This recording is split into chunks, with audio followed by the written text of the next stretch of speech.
और आगे बढ़ता है और तभी पानी के अंदर से वो मॉन्स्टर निकलती है जो कि बहुत ही सुंदर लेडी होती है।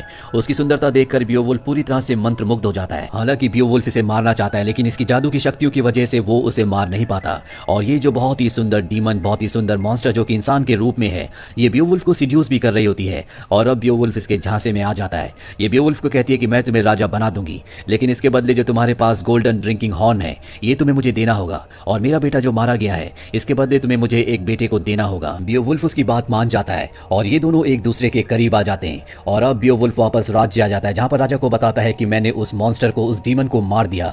यहाँ पर उस डीमन की यानी कि मॉन्स्टर के बेटे का, जिसका पहले उसने हाथ काटा था, उसका कटा हुआ सर भी बियोवुल्फ के पास होता है, जो सबूत के तौर पर वो राजा के पास लाता है और कहता है कि मैंने उन दोनों को मार दिया है। जो एंशिएंट तलवार आपने मुझे दी थी वो एंशिएंट तलवार मैंने उसी डीमन के शरीर पर गाड़ कर छोड़ दी। साथ ही मुझसे वो गोल्डन प्याला भी खो गया जो आपने मुझे उपहार के तौर पर दिया था।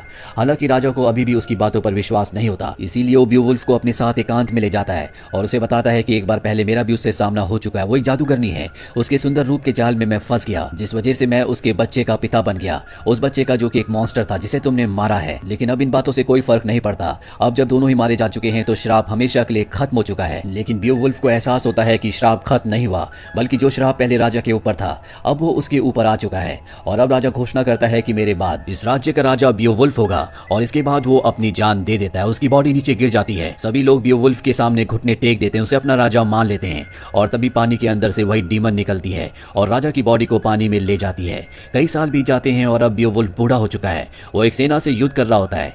दरअसल बियोवुल्फ ने आज तक कई मॉन्स्टर्स को मारा है, इसीलिए वो पूरी दुनिया में बहुत ज्यादा फेमस होता है।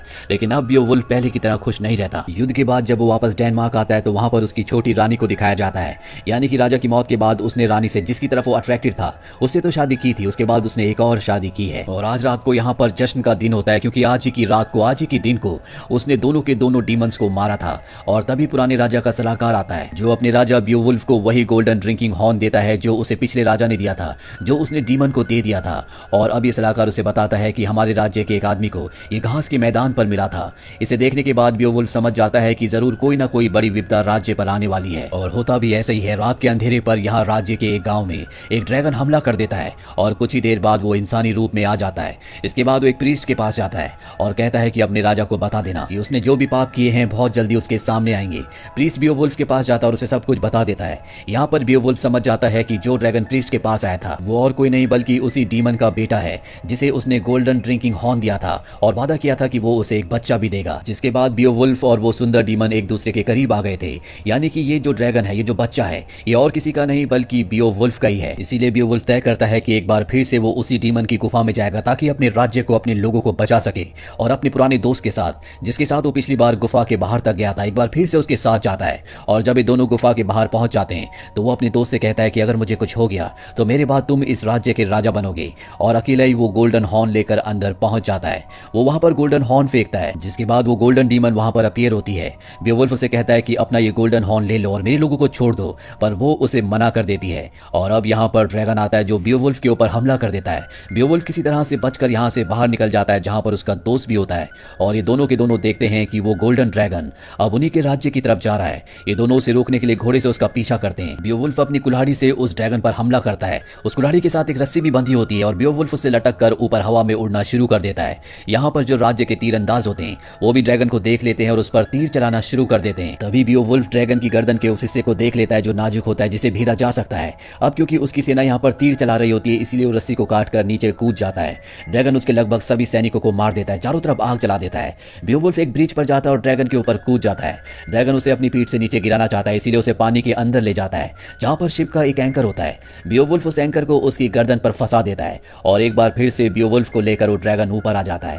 दरअसल वो ड्रैगन अब दोनों रानियों को भी मारना चाहता है, पर बियोवुल्फ बड़ी बहादुरी से उसके एक पंख को चीर देता है जिससे उसे उड़ने में परेशानी होती है। और अब वो ड्रैगन रानियों के सामने होता है। वो अपने मुंह से आग निकालकर उन्हें जलाने वाला होता है कि बियोवुल्फ उसकी गर्दन के उस हिस्से को चीर देता है जो नाजुक होता है, जिस वजह से आग उसके मुंह से नहीं बल्कि गर्दन से निकलती है। और इसके बाद बियोवुल्फ उसके दिल वाले हिस्से को चीर कर अपने हाथ से उसके दिल को बाहर निकाल देता है, जिससे वो ड्रैगन नीचे गिर जाता है। और नीचे गिरने के बाद वो इंसानी रूप में आ जाता है।